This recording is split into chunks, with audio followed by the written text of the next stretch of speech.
Opportunity Redefined Google Hangout. I'm Kim Simon at New Profit, and I'm thrilled to be joined today by three amazing social entrepreneurs: Kirsten Lodal from Lyft, Alexandra Bernadotte from Beyond 12, and Maria Teresa Kumar from Voto Latino.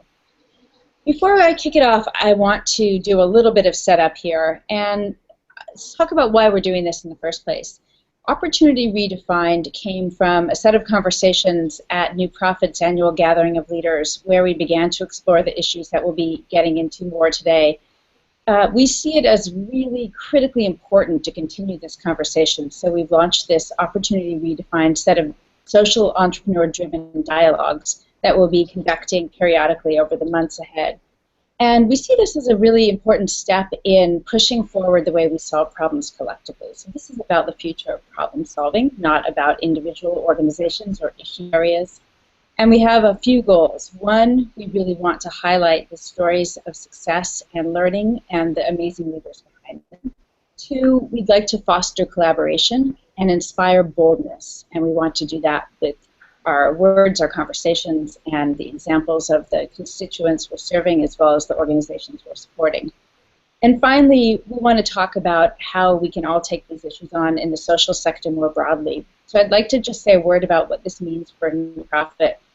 We started talking about the challenging issues of race and class and opportunity in the past many years, and what we've come to believe is that they are absolutely inextricable from the way philanthropy can create change.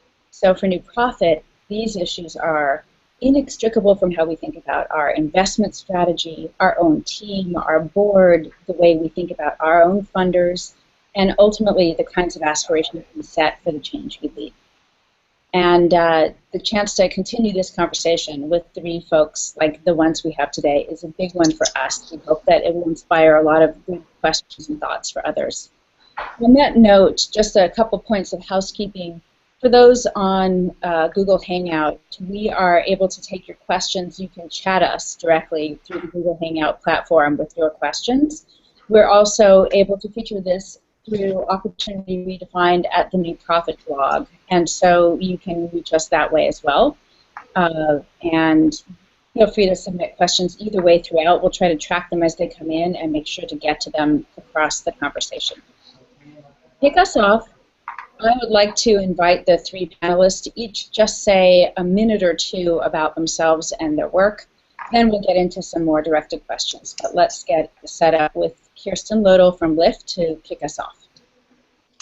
Hi, everyone. Thank you for joining. Very honored to be a part of this, and thank you to New Profit for convening. My name is Kirsten Lodal. I'm the founder and CEO of Lyft.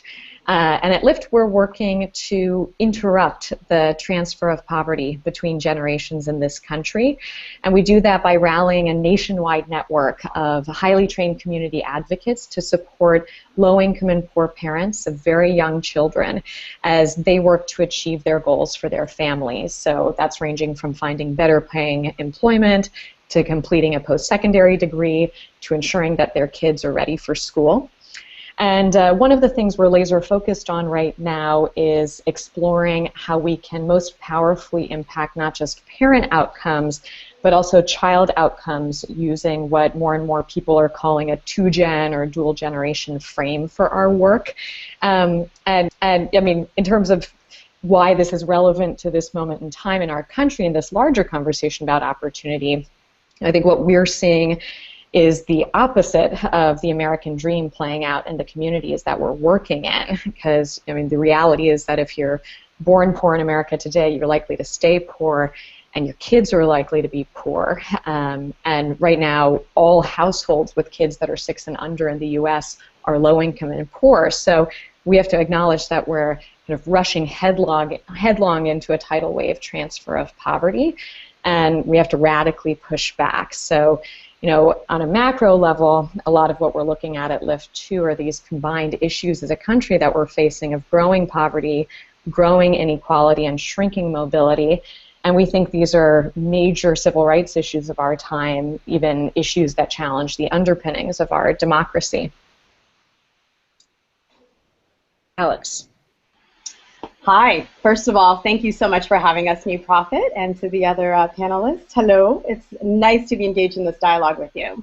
My name is Alex. As Kim said, my name is Alex Bernadotte, and I am the founder and CEO of an organization called Beyond 12.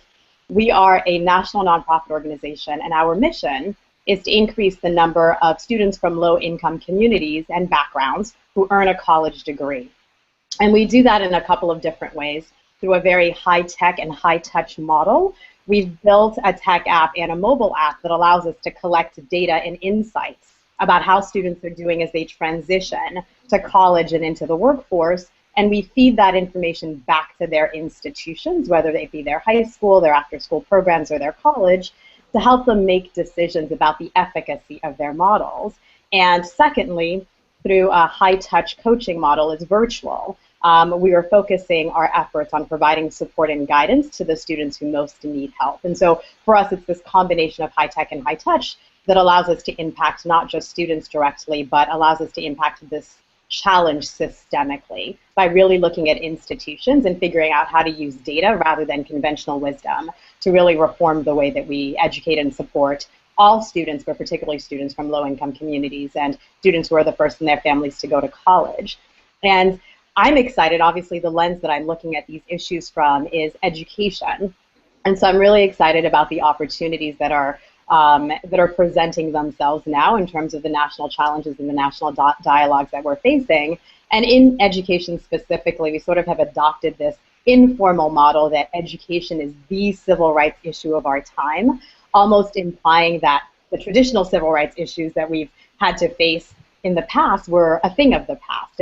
And the, I think, great opportunity about this in this moment is that in education we are lifting ourselves up and looking around and seeing the connections between the work that we're doing in education and all of the other social justice issues that our children and our students and our communities are facing, and really having a hard look about how we might be contributing to the problem and really coming out of our silos to figuring out how do we educate children, how do we think about the whole child, and how do we think about the communities in which our education institutions are situated as a way of addressing the challenges of education. And the statistics that obviously keep me up at night and that I think are very connected to some of the challenges that we're facing now is that only 8% of students from the lowest income quartile can expect to earn a bachelor's degree by their mid-20s versus 82% of students from the highest income quartile. And so we know that a college degree is not the end-all be-all, but it is a proven pathway out of poverty for many of the children that we serve. And that's what drives the work, and I think that's why I'm excited about this national conversation, because we really need to figure out a way to ensure that we're educating all of our students and that we are opening opportunities and providing opportunities for every single child in this country. Thanks, Alex. And Maria Teresa. Hi, I'm Maria Teresa Kumar, and I am the CEO and co-founder of Voto Latino. We basically identify the importance of how do we look at America with this growing demographic. And I want to thank Kim for having the foresight to have this conversation. It's a tough conversation to have, but the fact that New Prophet is at the frontier of it, I think is telling that there are people from across sectors dying to have truthful, frank dialogue so that we can start solving for big problems. So Kim, thank you, and thank you for New Prophet for this chance to have, again, I think what I hope to be a very straightforward, honest, straight conversation so that we can start tackling the big issues. I think once we have that, then we can actually move forward in big ways. And at Voto Latino, we are the community we serve. We recognize that Latinos are the second largest, fastest growing demographic in this country, but are often missed in the conversation. And one of the things that happens when we are missed in the conversation, we can't solve for big issues in this country, whether it's looking at education reform, whether it's looking at health reform, whether it's trying to figure out how to identify new people to run for office as an example, or to identify new businesses. If we are not at a basic level including the second largest community in this country that happen to be Latino, for the very first time in last September, we experienced the largest number of kindergartners entering preschool that were in the poverty line. It actually hit over 50%. It falls, unfortunately, along the lines of being brown and black in America. And so one of the things that we try to solve for at Voto Latino is how do we get this fastest growing demographic of Americans engaged in the political process so that not only are they voting at the ballot box, but more importantly, how are they accessing leadership development so that they can themselves navigate America? How can they participate in key policy issues, whether it's advocating for education reform or healthcare reform or even immigration reform, so that politicians pay attention to those issues, so that, again, we're solving for by listening to the community, we're actually solving for the real problems. One of the things that we have is a very highly engaged community. At any one time on Facebook, we have roughly about 1 million people a week that have either come to Facebook, shared something, joined a discussion, and we hope to continue mobilizing them for the 2016. But again, the idea is, how do we solve for America's big issues by ensuring that this voice is at the table? Thank you. Thanks to all three of you for the introductions. Clearly, we're taking on some huge challenges here, and I want to start with a question directed to Alex about how this moment in time is different, and specifically with the sustained public dialogue on race and the role of race in all facets of our society that's been occasioned by many events over the past handful of years. How does that affect this moment in time for you as an education reform leader? Yeah, let's start with the big one, Kim, right? And so I think right at it. What's different, quite frankly, is that we're talking about race, right? I think it's been sort of this, we've described it in our history as this third rail, right? That we haven't wanted to talk about it. We talk around it in many ways.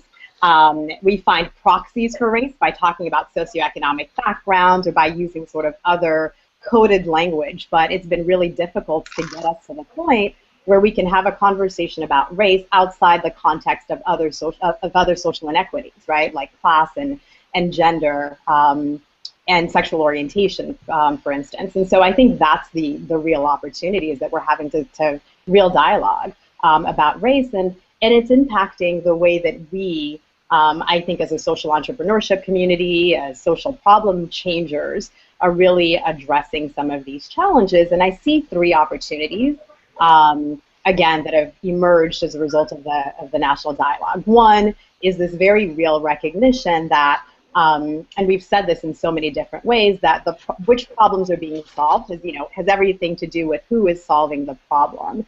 And so this opportunity is really allowing us, some of us who are social change makers, who are part of the movement, to really look at how do you bring diverse voices and diverse leadership, and how do we engage folks who are actually being affected by the problems as entrepreneurs and as engineers, to solve the problem. So I think that's one great opportunity that I see. Another amazing opportunity is really that we are energizing young people in a way that I don't think that they've been energized around issues of race before.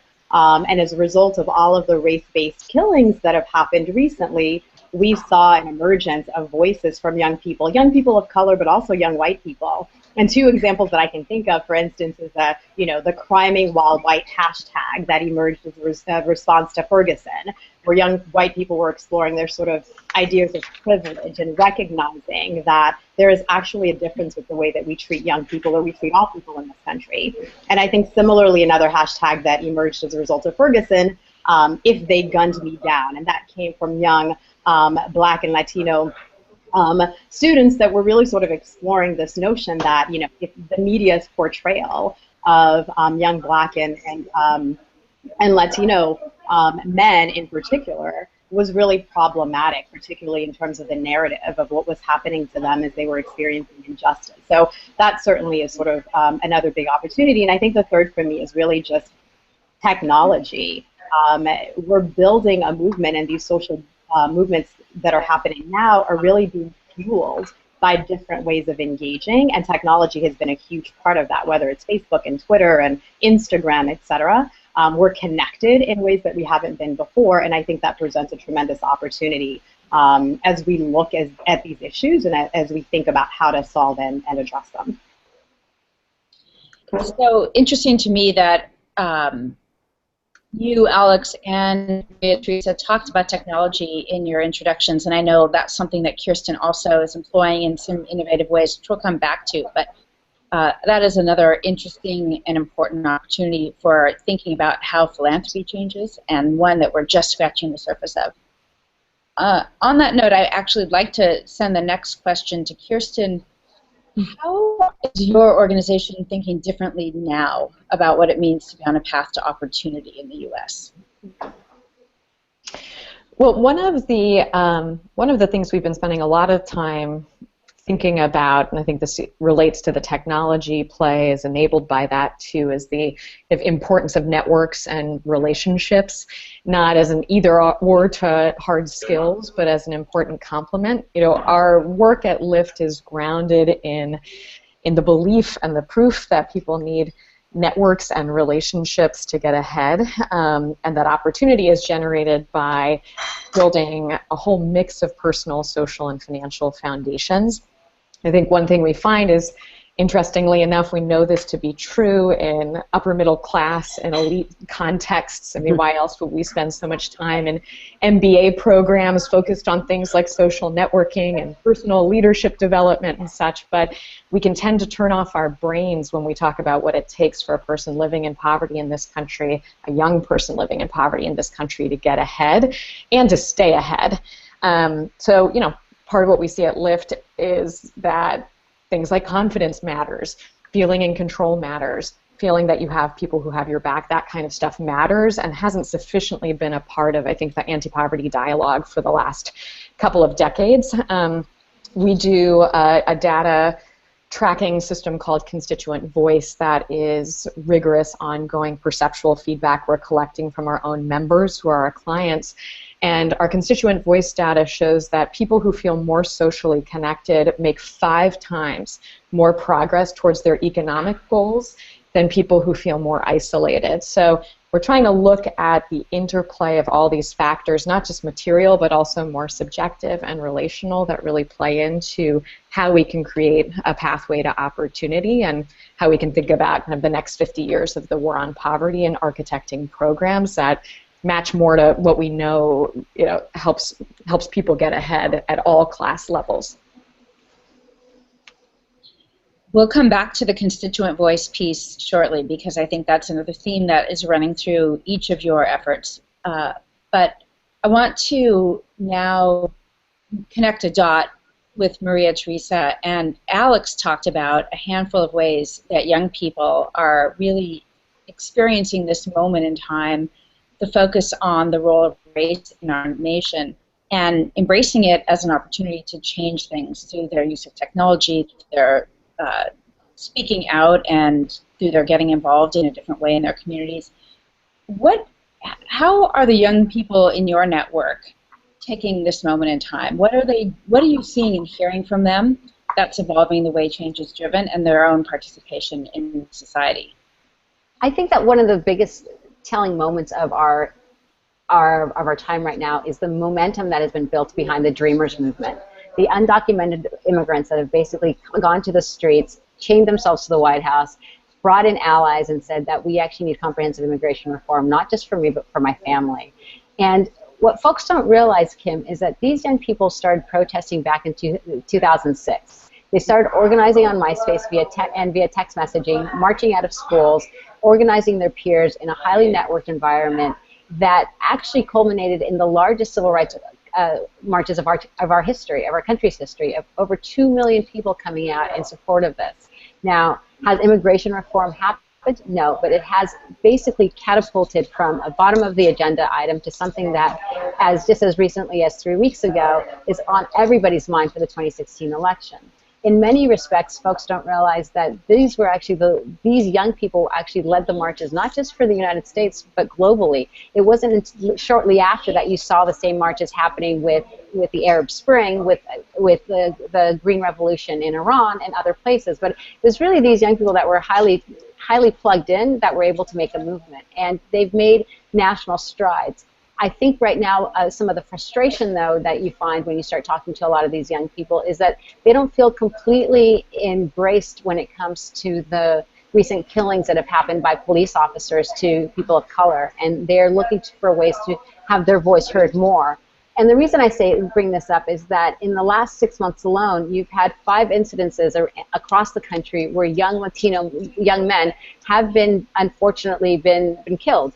And they have not made headlines. They've made local headlines, but they haven't made national headlines. And it's something that deeply plagues the community, and they're trying to figure out, as well as Voto Latinos, how do we have a dialogue that is much more inclusive between black and brown and white, to see that our issue is not just immigration, but it's much broader, and that unfortunately some of these ills are following along color lines.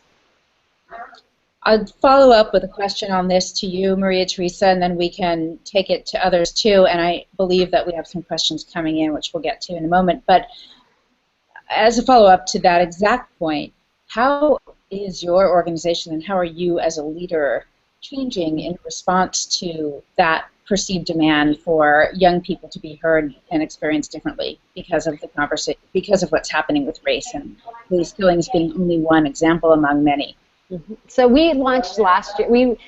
So in 2010 we revisited a World War poster slogan that was called "United We Win." It was the very first time that a white soldier and an African American soldier were shown on the same poster, with this idea that together we are stronger. And we dusted off that slogan in 2010 to talk about immigration.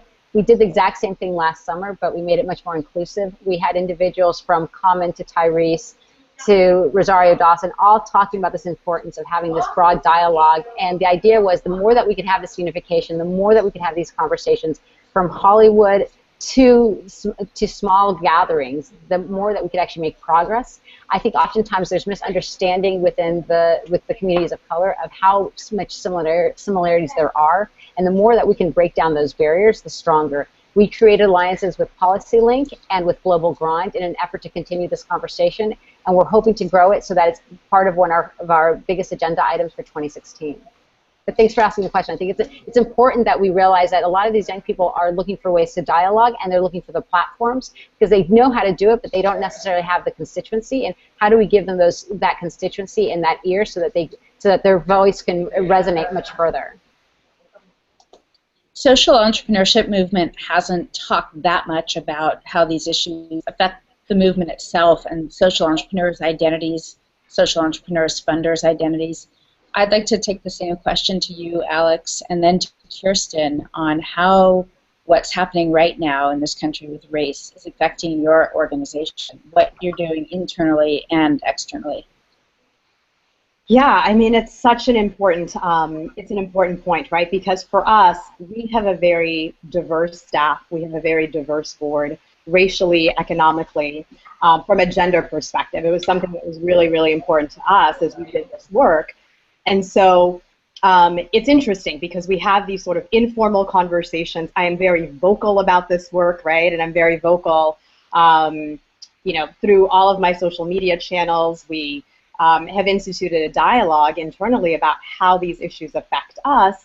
But one of the challenges that we're having is how do we institutionalize it, right? Because it's so that it doesn't become something that is a part of Beyond 12 in our work just because of my leadership or because of the folks that we happen to have at the table. But if we think about expanding and if we think about growing the work that we're doing, that we find ways to really institutionalize this philosophy that we all happen to have and happen to share because of the diverse voices that are at the table. So internally, we're still trying to figure the institutional piece out, but we have, lots of open space for this kind of dialogue and lots of opportunity for folks to be able to sort of address these things as they're coming up. Another thing that we're trying to do from an organizational perspective is formalize how this impacts the work that we do with young people. Again, we're working with lots of young people who are racially diverse. The majority of the students that we're serving are African American and Latino, and actually a pretty significant number, more significant, are Latino than African American because we're based in California and we operate out of California. So for us, it's really trying to embed in the curriculum and in the language, the tools that we're building for young people, trying to ensure that we are providing them with a platform and providing them with a voice to be able to merge these issues as part of the conversation of success, right? So it's not just about how do we help you earn a college degree, but it's how do we help you create a path to success that is inclusive of your voice, that allows you to be authentic as you are addressing these challenges of earning a college degree. So that's how we're addressing the issue, but it sort of remains a challenge. How do we institutionalize this so that it goes beyond and it becomes beyond? It becomes a dialogue that is more than the dialogue that we as the leadership are having because we happen to represent diverse voices and backgrounds. Kirsten, I'd love to explore the same question with you. It hasn't come up as directly thus far today, but I know it's also present as a reality, oftentimes linked to poverty and other barriers that LIFT members are struggling with. How has what's happening right now in the nation affected your leadership of the organization? What are you doing internally and externally related to these issues? Sure. Well, and I want to talk more about the moment we're in and how we've been responding to it, but I think too, even rewinding 5 or 6 years for us, we've been in existence for 16 years doing this work, and the issues of race are just intrinsically tethered to the anti-poverty work we're doing. And about 5 or 6 years ago, we recognized as an organization that we were just nowhere near where we wanted to be around some of our core values, in particular around diversity and inclusion and racial equity. If we want to tackle poverty, if we want to tackle social mobility, we realized we had to flex all new muscles, not just externally, but really notably internally, as a staff, as a team, as volunteers, in our capacity to, even just for starters, talk about race, racial equity, bias, and inclusion at a whole different kind of level. So we invested a lot in terms of money, time, organizational energy from the board to volunteers on the front lines in transforming the organization and doing kind of DNA level work, which actually changed our whole theory of change, to use a very social entrepreneur buzzy term. But one of the things that doing the racial equity work caused us to do was to call out actually a double standard baked into our own model, where we kind of saw one pathway for a lot of our advocates, the majority of whom were from privileged backgrounds, a lot of whom are white, and a different pathway for our members, 98% of whom are people of color. So that in our own organization, one we believed was espousing values of diversity and inclusion, we were replicating some of the societal tracking that happens over and over again. So I think I just want to say that because I think that's work that organizations really have to do in order then to be able to externally, even bringing it today, have a sufficiently loud voice on these issues. And I say this also with the lens of being, like a lot of nonprofits in this country, an organization led by a white person serving majority people of color. After the events of Ferguson and New York and beyond, we decided it was important to immediately release statements to our whole network to create a safe space for people to speak out. And I have to say that what stunned us in those moments was really the deafening silence on the part of the nonprofit sector as a whole, but I would say in particular the direct service community.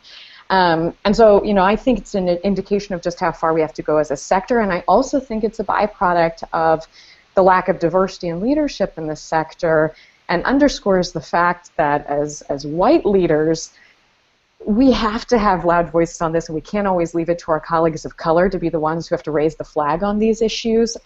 Especially then when we start talking about philanthropy and philanthropic leadership, I think you've got that issue in spades. By way of follow-up, I'd be really curious to hear you each reflect on how this issue and the degree to which you can tackle it directly inside your organization is part of the conversation you have with your own funders. Each of you needs to raise money. You, I believe, do it in some fairly different ways, but as we do at New Profit, we are also needing to both catalyze conversations and be responsive to the philanthropic marketplace. How are the conversations that you're having about race and the way it winds its way through the social sector entering or not entering conversations with funders? Tim, I'm happy to take. Oh. No, go ahead. I think for us it's happened informally, and I have to sort of want to agree 100% with what Kirsten just said about the silence, right? And so those who were at the New Prophet Gathering sort of heard my spiel on this, that part of my activism around this issue came as a result of the deafening silence, right? And particularly in sort of education on the part of folks working in education who were non folks of color, so on the part of our white colleagues. It came as a disappointment, you know, on our end, and we were sort of waiting for everybody to be galvanized, and my Black and Latino friends who work in education were just sort of surprised by the silence and expected that there was going to be this sort of movement that didn't happen, that included a lot more people than it eventually included. And so I have to say that the silence has also characterized our relationship with philanthropy and the way that we sort of approach funders. But one thing happened. I started posting on Facebook, and I started sort of becoming a lot more vocal about it. And I think through those informal channels, the conversation has happened. So there were lots of funders at the New Prophet Gathering who ended up hearing a session or being a part of a session where we did have the conversation about race, and I have been able to use that as the starting point for many of the conversations that I've had subsequently. And it's been pretty powerful, and I'm not going to say that I am able to comfortably navigate that dialogue with all of our funders. I think on my end, there's still sort of a power dynamic that comes up. There is still sort of this feeling that it's not something that we need to be talking about or discussing. It sort of is an elephant, you know, in the room. But I think through the dialogues that have started to happen, that those have opened a lot of channels for us to be able to more comfortably address these issues, and in some cases have funders come to us and address it in a much more vocal way than they've had in the past. So I would characterize that basically as the doors have been opened, but there's still a lot of work that we need to do in order to be able to have those kinds of conversations openly, with authenticity, with the philanthropic community. I think, and I think from our end, I think that stuff that Alex said and Kirsten said is that there's definitely curiosity by a lot of folks in the philanthropic community, but I'm not sure if they, from the perspective of the American Latino community, they quite understand the American Latino community. So the conversations that we are very much still engaged in are very much binary, what I call binary conversations between black and white when it comes to social justice, when it comes to issue of race. As an example, Kim, there was a New York Times headline that screamed race relations at an all-time low. And the folks that they went ahead and polled were African American and white. And they had omitted Asians and they had omitted Latinos. That's all fine, except when you're talking about how do you actually address the issues of race in this country. If you're not, again, as I mentioned before, if we're not including the second largest population, then we can't really solve for it. We can't really address it. And I can share with you that with a lot of my encounters with philanthropists, they're very encouraged by the fact that Latinos are young, but I can't say that they actually know any.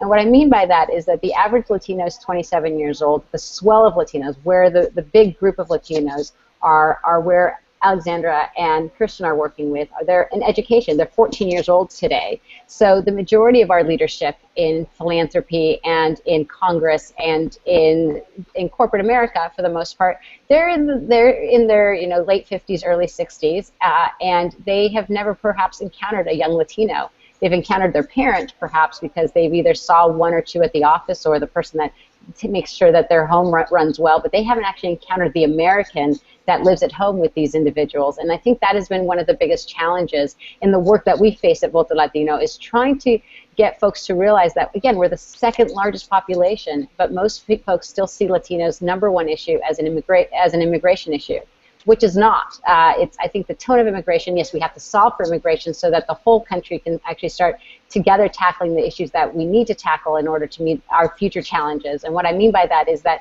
we need to have a whip-smart workforce. We need to have healthy individuals. We need to have folks that have strong economic ability to have upward mobility. They just all happen to lie under being mostly brown and black and Asian. And until we can have a franker conversation of what America really looks like, I think that we'll find philanthropists that are much more interested in engaging these individuals, not as Latino, but as Americans who happen to be Latino, but that will be the ones that, if they succeed, will help bring the country forward.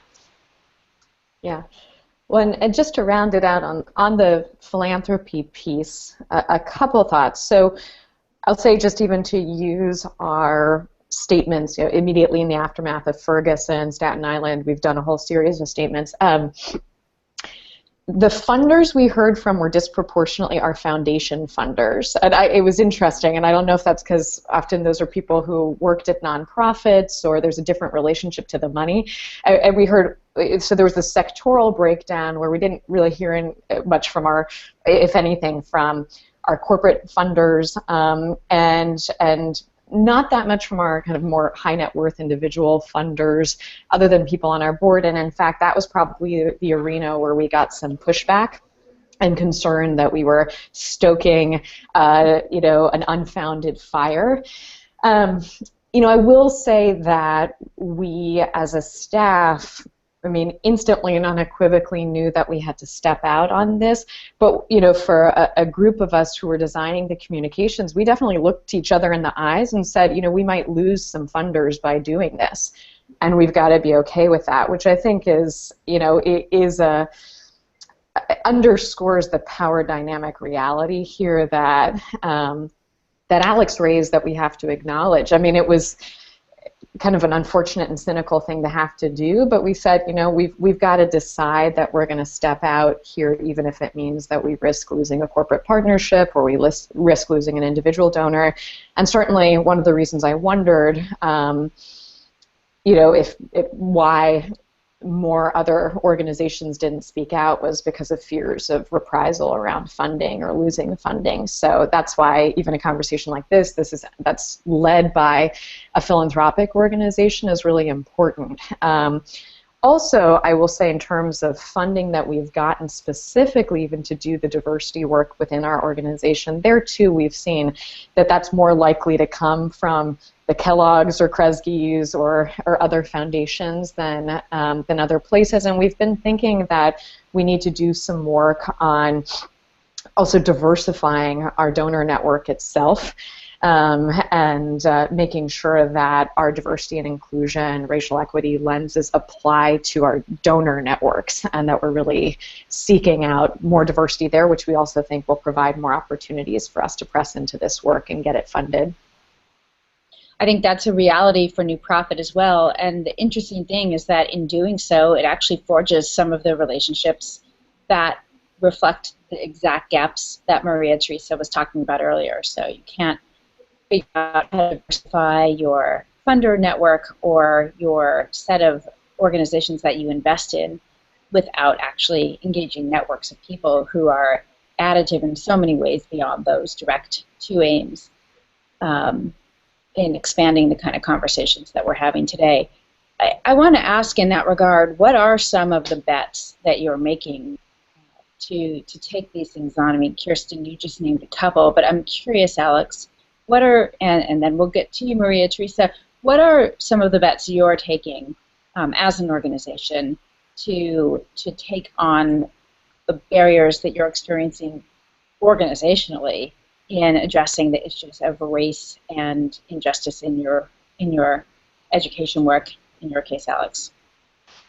Yeah, I think one of the biggest bet is to build this conversation and exploration into our processes, right, and to have these explicit conversations as part of our organization strategy. It's what I was saying before, that it has to be beyond me, beyond me being the vocal person who is talking as Alex, and starting to make this the Beyond 12 strategy, right, and the Beyond 12 voice when it comes to these issues. And I think I've been, as an organization, we've had sort of the same issues and fears that Kirsten talked about, and we've been trying to figure out how not to make the sort of public voice so separate, right, and so that it's not sort of the Alex voice and the Beyond 12 voice, but that it becomes one, and that it is unified and that it is inclusive, right, of all of the folks that we have at the table, and that we have a very strong organizational point of view when it comes to these issues, I think is the first thing. The second thing is we're also exploring bringing external facilitators. Again, it becomes very easy. I'm a woman of color. I'm leading an organization around these issues to just sort of take it as a given, right? That we inevitably are doing this work well, that we inevitably are being inclusive of all voices because of the leadership, right? Because the leadership reflects the students that we're serving. But again, it's about institutionalizing this dialogue and institutionalizing these practices so that they go beyond the individuals that are serving. So those are the two big bets, right? And trying to figure out the best sort of outside facilitator that can come in and help us institutionalize so that it becomes a very part of the fiber and the fabric and the DNA beyond the leadership of the organization. And is that happening with the broader staff team? Are you doing that with your board as well? How wide is the circle?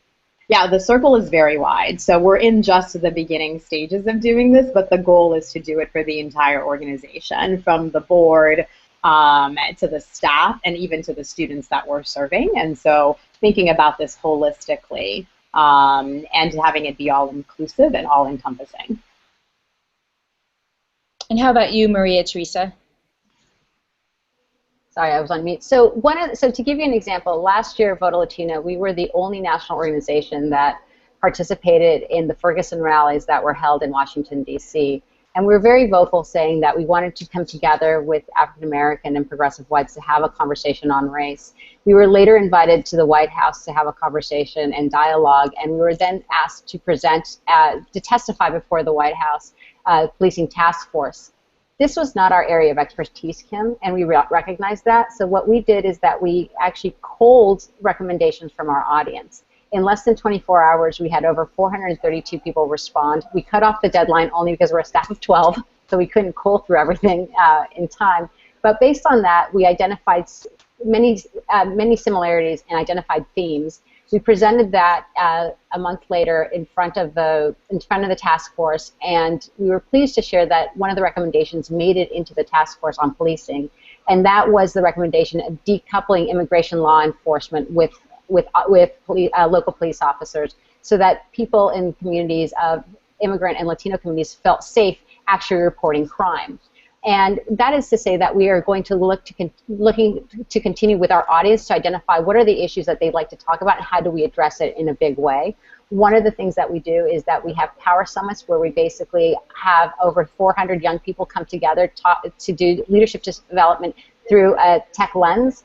And we will be having one in Stanford, and one of the themes that we're going to be talking about is specifically this idea of race, and how do we actually use their information, their insights in October to help us address and strategize for the issues come 2016. That will feed along with the partnership that we have with Policy Link and Global Grind, where again we're going to be working with each other's organizations and audiences to continue this conversation. So, and Kim, could I just chime in with a few more bets that we've made to the extent it's helpful for some of the people who are watching this? You know, to play off what Alex has been talking about, this idea of the DNA level internal organizational change that has to happen for us to be able to do this work with full consciousness, or as full as we, as full of a frame as we can have. When we, again, 5 or 6 years ago, as I referenced, embarked on this very different kind of journey to go deep on diversity, inclusion, and racial equity, we acknowledged, too, we had to put money behind it, and we needed to bring in some outside expertise, and we needed to not just lean on internal staff, and in particular, just internal staff of color. I mean, I think we had some people who said, why is it always the black or brown person that chairs the diversity task force has to be up in front? In some ways, it actually makes it almost even harder than, we need to get some other people up in front. We had done some more of the kind of older school People's Institute power and privilege types of training and such inside the organization. But we also brought in a firm based here in the DC area where I am that's done a lot of the pioneering thinking with Mahzarin Banaji and others on unconscious bias and the neurobiology of bias, which basically makes the fact that we are all profoundly biased irrefutable. It's wired into us, so it's like we have to have these discussions. And I will say, even bringing that frame in was a helpful way to bring this conversation to our board, to get people engaged in the idea of, like, this isn't a question of whether you're racist or not. We all are, right? I mean, it is baked into our fabric. This is part of fight or flight, so now we have to talk about with that how we expand our frame and how we bring it to the work. We also, at the advice of this firm, hired a sociologist from Berkeley to do a cultural audit of the organization, which surfaced all sorts of things we actually hadn't even, we thought we were mostly going after the frames of race and class, but the cultural audit surfaced things we hadn't expected would come up about LGBTQ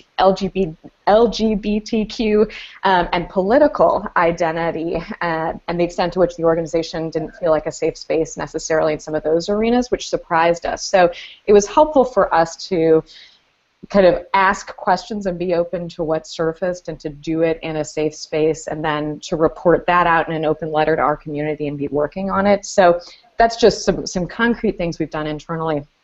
One other kind of external piece we've been working on is we still see that, you know, for our work where we're working with low-income and poor parents, adults, you know, we're still so deeply entrenched as a country in the basic welfare queen mythology, which is such a barrier to our capacity to actually get more and better services to poor and low-income people. And so we've tried to do this thing called sharing your shaky ground stories, which is getting people of privilege in our network, on our board, our staff, and others to come out in a much more personal way, talk about how it is that they've had to navigate their way through health crises, addiction in their families, being overwhelmed by being a new parent, other things like that, to also go after, again, the tremendous cultural stereotypes that still exist that are such barriers and that we tend to think are upstream of policy and practice change, and getting, again, people of privilege to actually step out and speak a lot more about just, you know, how much we all need a whole mix of supports in times of crisis. But certain ones of us don't get tagged as moochers if we need a lot of help.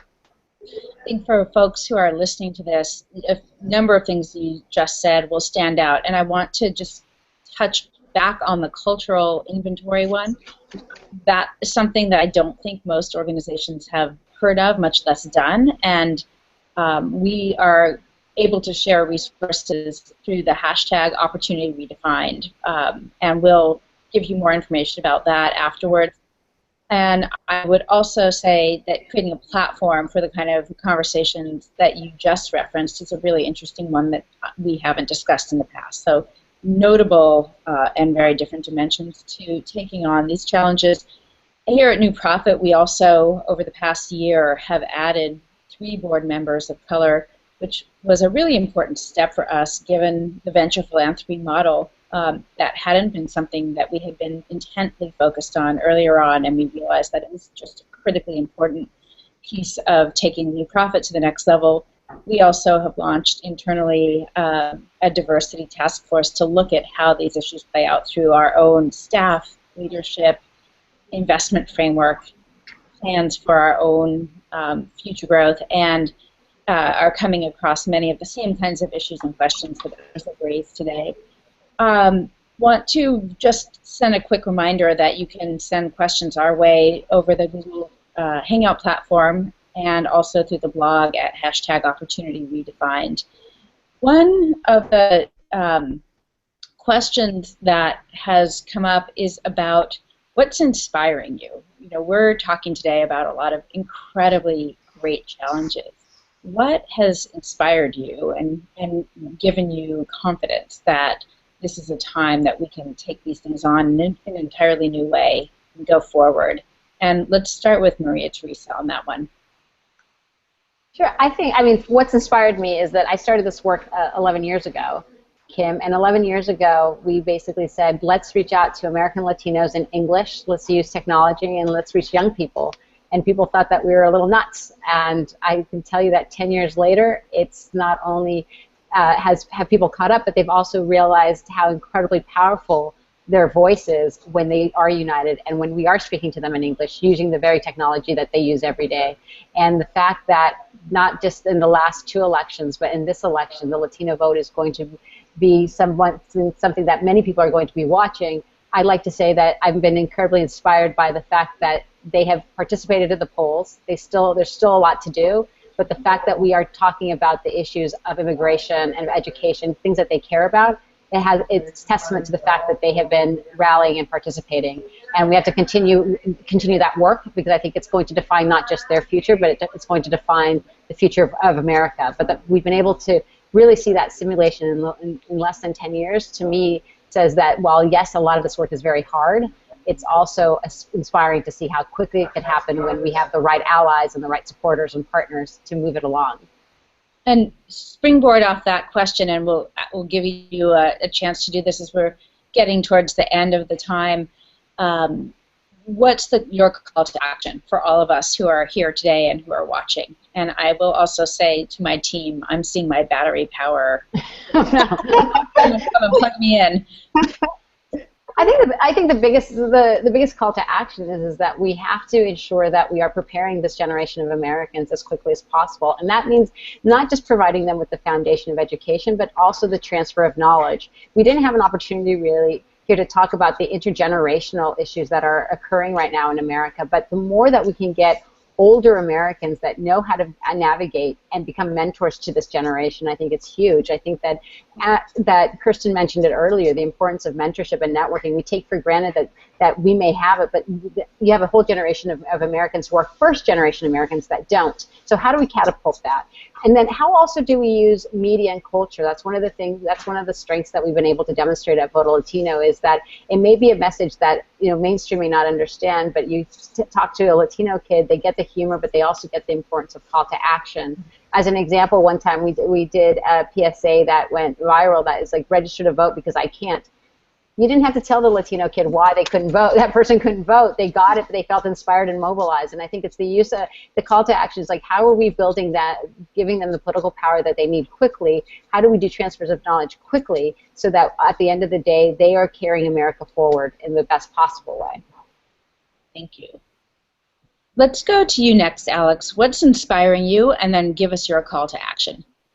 I think it's similar. I'm inspired by young people, and in my darkest days when I feel like we are doomed and there's nothing that we as adults can do because these issues are resurfacing in a way that was certainly surprising to me and I think other folks in my generation. I just have to look at young people and be inspired by them. Both the young people that are personally in my life. I have an almost 4-year-old, and every day I sort of look at him and am inspired by what I need to do to ensure that this world is a better place for him, as foofy as that sounds, but also inspired by the young people with whom we work, inspired by their activism, inspired by the fact that they have now risen to the occasion and that they are taking these issues head on. I'm inspired by the fact that they are adding their own blend, right, of their own flavor to activism in a way that we didn't think about, right? I think we had sort of an old adage that the revolution will not be televised. Well, it's actually going to be tweeted, right? And it's going to be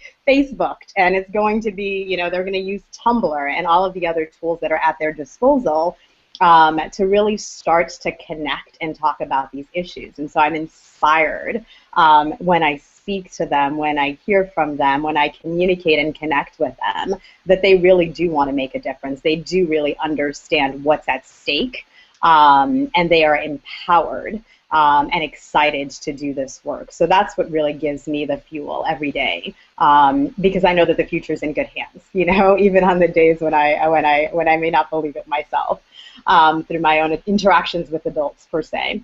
And I think the call to action is what we had been talking about, right? I think for me, part of what's fueled my work into this arena that's connected to the work that we do in education is the silence. The silence, as I mentioned before, and as Kirsten mentioned before, was deafening. And so for me, the call to action is say something, do something.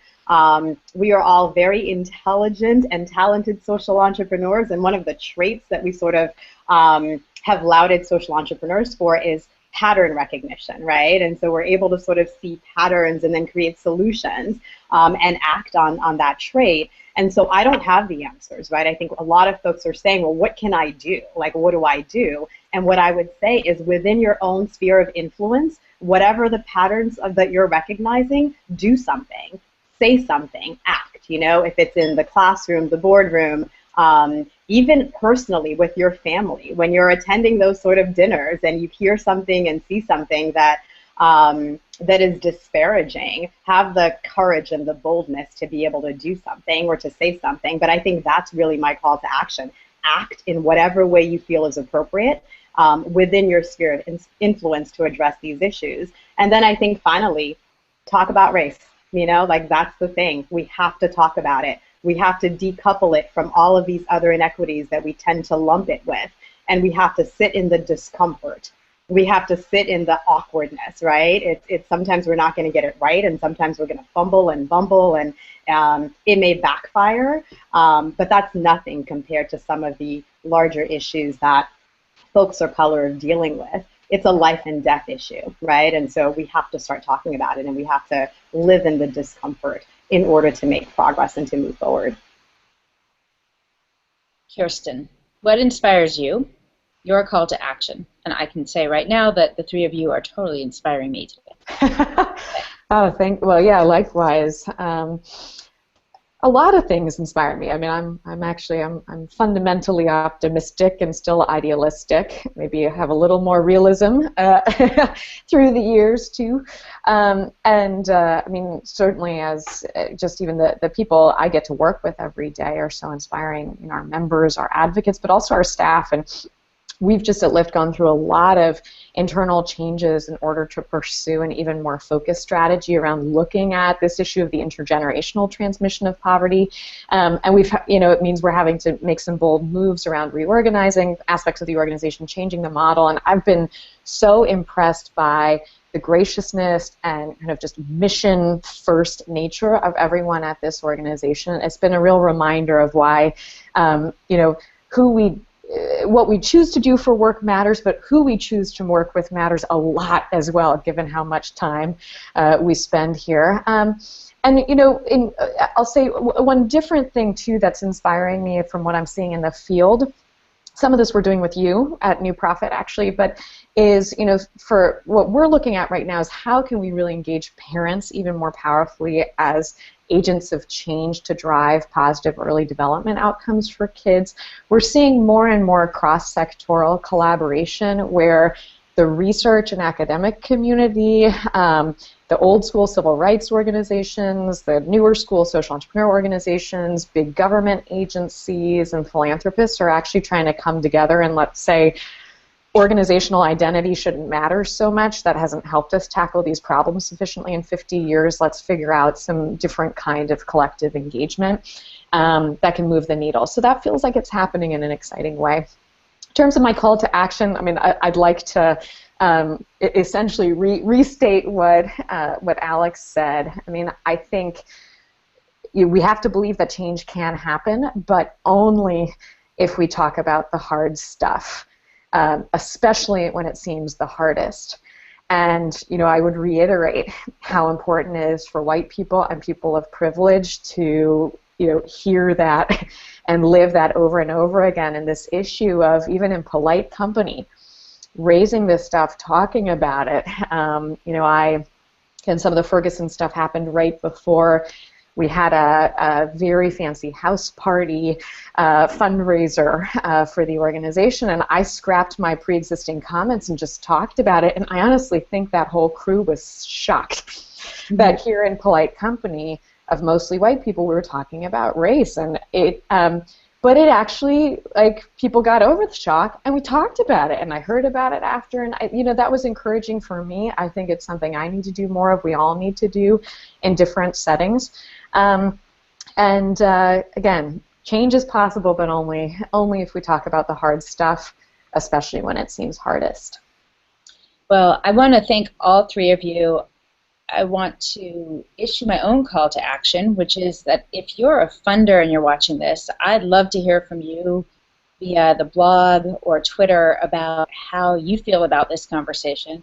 And if you're an organization that seeks funds, I'd like to hear what you wish you could talk about with your funders when it comes to race and the way it affects your work. You can keep following this conversation and other tentacles of it at the hashtag Opportunity Redefined at the New Prophet blog at newprophet.org and at New Prophet on Twitter. Thank you all, and thanks so, so much, Kirsten, Maria, Teresa, and Alex for your time this afternoon. It was so great. Thank you, guys. Thank you for having the conversation. Thank you for doing this. Yeah. Let's do more of it. Yes. Definitely. Bye, guys. Bye. Bye.